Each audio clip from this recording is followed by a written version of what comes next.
Hey, what's up? This is this is Gopher. This is Topher right here on Geek Public Radio. What is up? We are talking about Halloween. It is October. It is our very own 31 Days of Halloween right here each and every week. We have come with you to talk about all sorts of the stuff that we are doing or all the movies that you're supposed to be watching. Um, Following this guy right here as he's doing what I would like to be doing, and that's promoting our movie. But, I am stuck at home as normal, and he is out living the life of Brian. So, It's true. I am actually. But make sure you always tell the people the truth, man. You're stuck at home because you're allergic to the planet like a real nerd. well, Real nerd, that's true. right? All these other poser nerds out there, they're not allergic to the planet. If anybody's wondering what's orange on my hand, I got some henna done from our booth neighbor. She's awesome. So So, tell everybody where you're at this I week. want to. God. Then they're going to come and try to see me and talk to me. And I'm just kidding, guys. I'm at, excuse me. I'm at Scarefest, Lexington, Kentucky. We are at Scarefest 13, The Resurrection. It is a super cool time. We're having a lot of fun out here. Me and Don are kicking it at the booth for Rutledge Productions, promoting our movie, showing everybody why they should invest in Rutledge Productions, up to and including showing off that beautiful Gen Con 2021 Best Feature Film, which I have it right here. Because that's what we won, because we're awesome. Anyways, sorry, I'm being braggadocious about it. Also pumping out copies of the Black Book that was written by that gentleman, right? Yeah, that guy right there, yeah. So we're pumping out copies of that as well. Just hanging out with everybody, getting to meet with the vendors and stuff like that. We're having a super good time. It is absolutely cool. So while you're stuck at home, I get to hobnob with all the people, the celebrities. I'm going to go find Bruce Campbell here shortly. Yeah, no, and that's where I'm really, really jealous because that's the chin. That's the chin that will see him the and Kane million. Hodder. I mean, I love my scream queens, of which there are plenty, but him and Kane Hodder are my those are the ones that are going to take my money today. So But before we get into too much stuff, this is GPR's 31 Days of Halloween. 31 days of Halloween. That's what we're doing. We last week. I'm trying to remember the dates for last week. The last week was We were on the 20th. Today's the 22nd, so we started off on the 15th, 15th. which gave us the fly, Jeff Goldblum. the Grundle fly. Nothing I can do about it. No, that's fine. We had that was when we were starting with we were in the middle of the body horror. We had The Fly and The Brood. Then the next day was Midsummer and Heredity. The 17th was we got into the creepy stuff with It Follows and Insidious. The 18th was The Peel back to back with Get Out and Us. Then we had Last House on the Left and I Spit on Your Grave with a little bit of good 70s violence for violence sake. Then we had my favorite kind. Yeah, Vacancy and The Devil's Rejects. To kind of go along with who you are sharing a room with right now. His name is Bill Mosley. And then we threw a little bit of Wrong Turn in Red State. And that leads us into where you were actually with, or who you were actually with last week. And that is Mr. Leatherface himself. I was with the guy from Texas Chainsaw Massacre, and it was awesome. And I was with Grandpa from Texas Chainsaw Massacre. It was absolutely fantastic. So on October 22nd, that is today, your goal was to watch the Texas Chainsaw Massacre, and then that's going to get you all warmed up, right? And speaking of warmed up, the next film that you're going to watch immediately following Texas Chainsaw Massacre, because we're already feeling a little hot and bothered, right? Watching Mr. Leatherface walk around in other people's faces, because I got friends with others with different faces. So I like to drag me to hell, right? I would like for you to drag me to hell. Drag me to hell. That's the movie. Sorry, I Yeah. probably oversold the shit out of that. I don't even care. Drag Me to Hell. Drag Me to Hell was actually a pretty cool movie. The old lady creeped me out the most. It's like little kids. It's like The Brood, where the kids were really Oh, creepy. it was absolutely beautiful. It was beautiful. She was really creepy. As far as a kind of an original horror flick, it's right up there on the list of new and fresh and spicy, while at the same time being very true to its horror roots. So I was really appreciate that. Um, Speaking of horror roots, the next film on our list, A Haunting in Connecticut. And that is for the 23rd. That is for That's tomorrow. 23rd, right? That would be October 23rd. We have The Haunting in Connecticut, which is really an homage. In my opinion, you can argue that's fine, and everybody will have their opinion about it. But in my opinion, that was an homage to Amityville Horror, Poltergeist, those types of flicks. I felt like it was a really strong ties to those particular films, and I really appreciated it. I really actually liked Haunted in Connecticut. Wasn't my favorite. It's not my favorite by any stretch, but it was. I think it's a great movie. To stay on that track, you can either go the original, which is would be available to you if you were a member of Geek Public Radio. You could actually Have it watch it available. on the members section, and that is House on Haunted Hill, the original Vincent Price movie or the remake. Either one. They're both excellent movies, and I think that the remake did a really good job of staying true to the original. But Vincent Price, man, if you want to default back to one particular thing about which one's better, Vincent Price. Well, yeah, you can't beat the voice. Nope, you can't. And, And the story itself is excellent, and it was a great movie, and a lot of people actually know House on Haunted Hill simply because of Vincent Price. But I was really happy that after the remake, people went back and watched the original, which is totally worth it, 100%. So, sticking with House on Haunted Hill, you know what? I know this is one of your favorites, so I'm gonna let you pop on this one. Go ahead. Go. What's the next one? Well, in honor of who's attending Scarefest with you, which is the one, the only Hatchet, Kane Hodder. Hatchet is on the list mainly because I sat down and watched it with because they have put or we sat down to watch it, and my wife literally looked at me and said, "We're not taking a cruise. We're not doing the little tour, swamp boat tour thing if we go back down to New Orleans." You tell your wife she's a bleeding coward. That we are absolutely like, going to Louisiana, and we were taking the boat tour, and we were going to meet Hatchet. That's what we're doing. So yeah, Mr. Kane Hodder is here with us at Scarefest as well. Like I said, Kane Hodder and Bruce Campbell are going to take all my money. That's what's going to end up happening. I'm going to be broke. That's okay. I totally accept my fate. I'll be all right. But that brings us to another one of my personal favorites. Not because it's especially scary, not because it's intentionally gory, but it's one of mine only because of who it kills. House of Wax. House of Wax is a great flick for a variety of reasons. It's got a pretty original antagonist. The hero is the unlikely person. It's the person you don't see coming. And on top of that, spoiler alert, if you don't know this already, you get to watch Paris Hilton just get the murdered out of her. That's literally what made the whole movie for me, was her dying, hands down. Worth the price of admission just for that scene. It's particularly grisly. It's not even like, oh yeah, she just kind of died. No, F that. It was amazing. Absolutely worth watching that movie simply to watch her get it. And like I said, I love the movie. And if you are a Supernatural fan at all, Jared Padalecki is in that movie as well. Yeah, a lot of people don't know that Jared Padalecki is in that movie. So go check it out. It's a fantastic flick. So House of Wax is on there. That brings us to October 25th, and there are a couple of films that are back to back that makes your brain hurt. Like the end of the first movie messes you up, and bad because the entire humanity is stupid. That's all I'm saying. Humanity's dumb.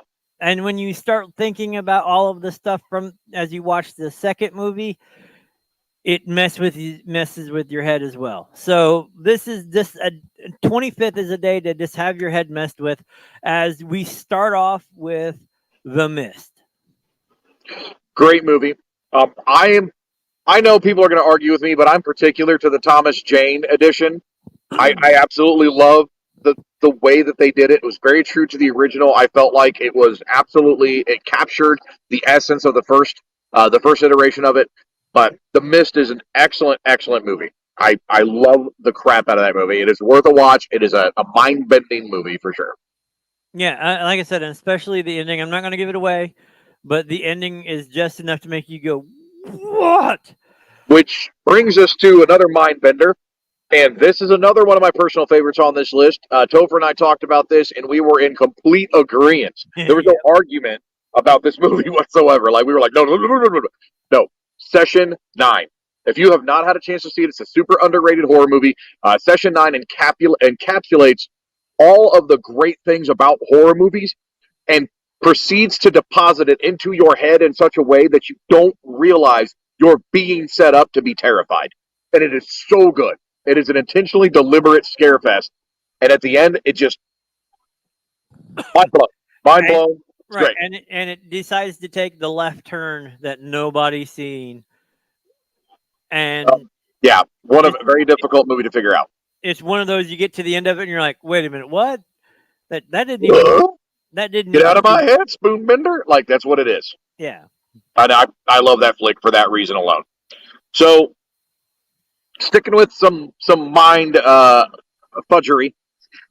There's so many kids running around. I have to be very careful with my swearing. So, but speaking of the mind fudgery, And we're getting to the reason of the season, which is more of the twisted demonic side. We are, and this one, okay. I absolve myself of this movie choice. I completely absolve myself of this.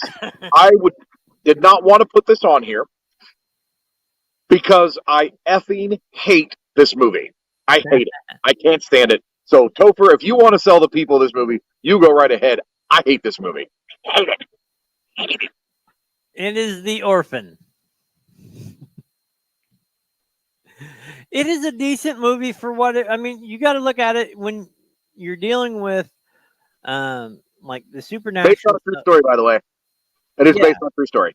I mean, so you have the twisted stuff of like with the supernatural aspects of things, and then you have the twisted aspects of like what people actually, like how depraved a brain can get, even in a child.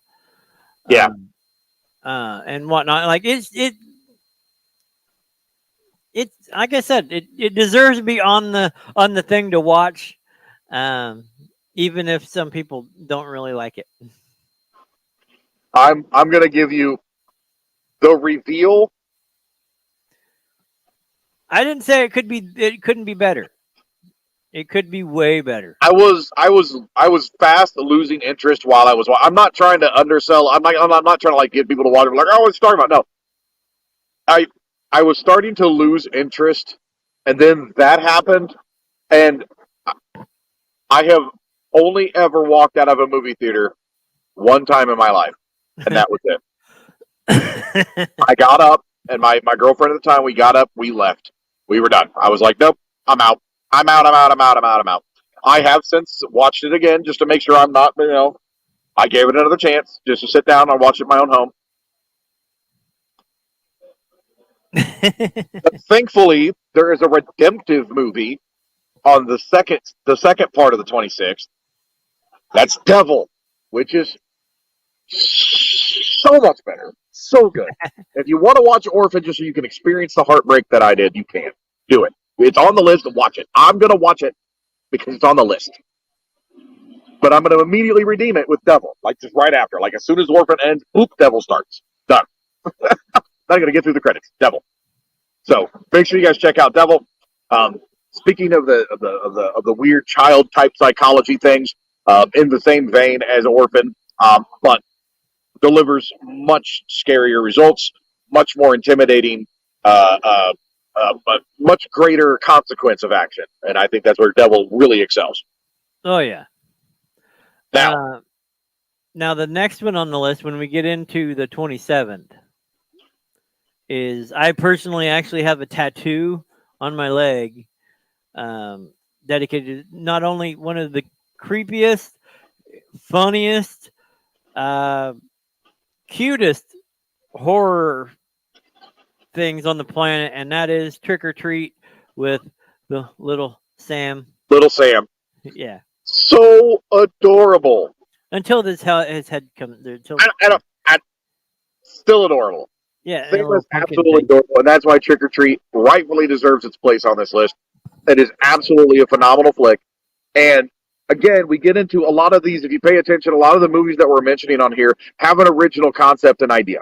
And that's where Trick or Treat definitely takes the cake because it introduces an entirely new type of villainy and an entirely new type of story. So Well, I mean, it's literally the spirit of Halloween.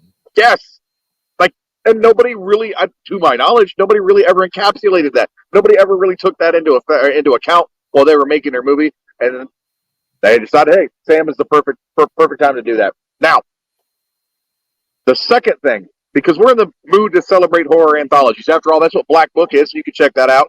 BlackBookMovie.com. We got the Blu-ray coming as well. We've got the DVD copy. We have the book available for you. The Blu-ray is available. So the Blu-ray is available online. Okay, right so now. the Blu-ray is available online. Excellent. And we will have it at the table in Chicago. Awesome. So that is available for you guys then. So make sure you go to blackbookmovie.com and check that out. And speaking of kick-ass anthologies, by the way, Black Book, as I said, won Gen Con 2021. Feature film of the year. So there. Anyway, speaking of kick-ass anthologies, and personally I think it's kind of an underrated one, even in broader circles, Creep Show. Yes. Got to put Creep Show on there, man. Yeah. It is such a cool collection of little stories that are creepy as hell. They deliver many different styles in a very, not short span of time, but a fairly reasonable amount of time. As far as I think it's 5. Is it 5 or 6 movies? I never remember how many are in there. I think it's smaller because 6 movies is what we did through for the Black Book. Yeah, I think each one's like 15 to 20 minutes long, so it ends up being dang near 2 hours. But it's really good. I think it's an hour and a half or something like that. But they're all exceptional movies. They're definitely worth the watch. So if you get a chance to check out Creep Show as part of our list, that is why it is on there. So October 27th, make sure you check that out.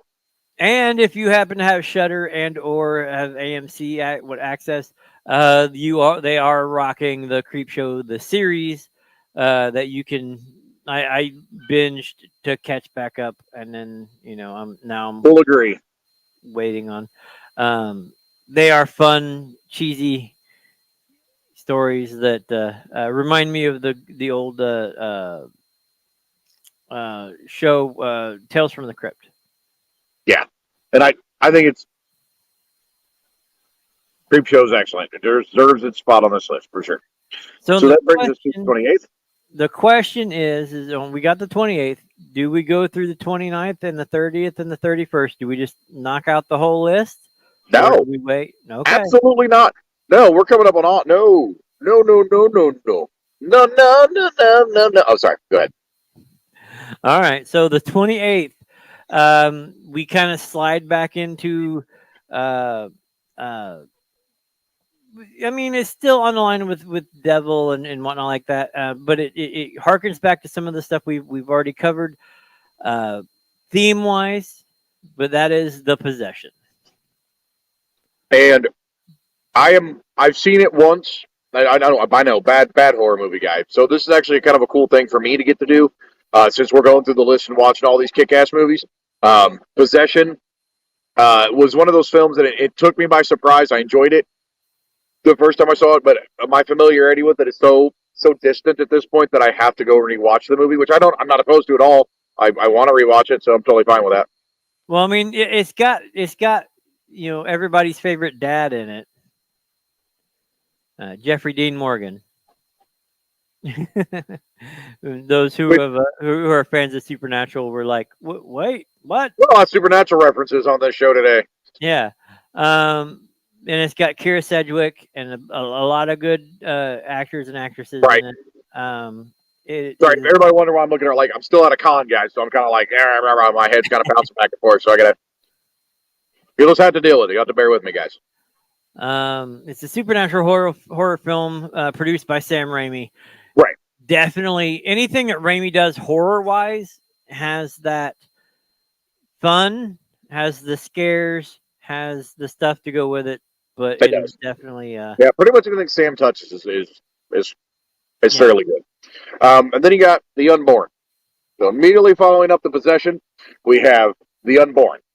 And this one, full confession, have not watched it. I I mean, come on, it's got Gary Oldman in it, and who I love, by the way, phenomenal actor. No, it's one of the Oldman movies that I haven't watched, and I saw it make the list as we were going through everything. You put it on there, we were talking about it, and I was like, shoot, I really got to watch this stupid movie. I haven't watched it yet, and it's one that makes my list to watch, and then something else. Oh, I got to watch this. All right, I got to watch right. that. Oh, I gotta, like every single time. So now I have a fully committed reason to watch it on the 28th, along with the rest of you guys. So hopefully Yeah. we're all watching it together on the 28th. And those who are interested, and those who kind of want to know more about it, it's about a woman who's plagued by nightmares and visitations and whatnot of ghosts and all of this stuff. And they go looking and try to figure out why and find out that it's connected to atrocities in Nazi Germany and whatnot. Yeah. So it actually is a really cool supernatural thing tied in with history and whatnot. And it makes it being grounded in something that happened, like something terrible that happened as an anchor point makes it more interesting. I think for me, For sure. And I said on my list. So and now it's actually on my list. Like I don't have a choice now. I told everybody I was going to watch it with everybody, so we're watching them. right. So and that brings us to October 29th, and we start off with The Host. And this one I really like because it's more of the sci-fi type horror that I absolutely love. Anything sci-fi related, I'm super there. I'm super into it. So this movie kind of near and dear because it has a lot of similarities to some of the stories that we've read. So absolutely love it. Yeah. Watch The Host. October 29th. That's October 29th, and it's about American military dumping stuff into a South Korean thing, and bad stuff happens. Yep, and that's your single movie for the 29th. I'm not giving you the second one. You get the one, which is The Host. That's it. I'm not giving you guys hints this time because I could have said sci-fi horror set in Korea. Okay, that gives it away. Nuclear waste. Okay, that's like 8,000 movies. So it's because it's such a unique film. It's exceptionally hard to identify with clues without just giving away what it is. So, and that I could brings have said Korean horror movie, and you'd been like, that's another million. Oh, The Ring. No. So that brings us to the end of the show for this week. We told you what you should be watching this week, and laid it out for you to have a fun and interesting Halloween. We are going to be back next week as we wrap up the 29th, the 30th, and the Halloween night. So, anything that you want to pub? You guys are in Lexington, Kentucky. You guys are watching this right now. Bring your asses down to Scarefest 13, the Resurrection. You guys are absolutely having a ball. It opens tomorrow at 1 o'clock. I think it's 1, 10, I don't know. 1 o'clock, 10 o'clock, 11 o'clock. Something. I think it's 11, actually, now that I'm really actually thinking about it. VIPs at 10. Come here at 11 o'clock. Come see us. We are down midway, row 4. We're all the way back toward the back by the restrooms. You guys absolutely cannot miss us. Make sure you go to blackbookmovie.com. Check everything out from Rutledge Productions as well at Rutledge. Is it RutledgeFilms.com? I don't remember what the name of the website is now. What's the name of the website, Don? RutledgeProductions.com. That's the one. Check it. Oh, it's right down there. Okay, it's on the bottom of the graphic. I guess if I would have looked at it, I would have actually seen it. So yeah, RutledgeProductions.com. And then again, huge special thanks to our sponsor, DaysAndNightsBooks.com. That's DAYZNKNIGHTS Books.com. Make sure you guys check them out where you can get all of your kick-ass gaming needs. You got dice trays, miniatures, books, all kinds of stuff that you guys will absolutely love. for your gaming needs. So the next time you want to run a DM session and you're missing a particular piece, don't go to the big box store. Check us out at daysandnightsbooks.com. They have everything that you need. And if you become a geekpublicradio.com member, you will get 5% off your order. So there are huge benefits to becoming a member of geekpublicradio.com, up to and including the cool 5% coupon that you get from Days and Nights Books. And then on top of that, you actually get access to all of the awesome movies some of the movies that we just talked about. They are absolutely free, and we stream them on our platform. So you can check them out there as well. Yeah, that's pretty much everything else I wanted to add there. Hopefully all my sponsors don't kick my ass, because I think I actually got them all out this time. No, it was awesome. So thank you. We will be back. And I think next weekend you are actually going to be home this time instead of being on the road. No, I'm home. I'm sleeping. I'm done. I'm done with the world. So we're done. So we'll be back next Friday, closing out the list for everybody for their Halloween goodness. All right. So on behalf of Crazy Chris, I am Topher. We will see you next week. We will see you next week. Hope you have a great time. And Peace. Peace.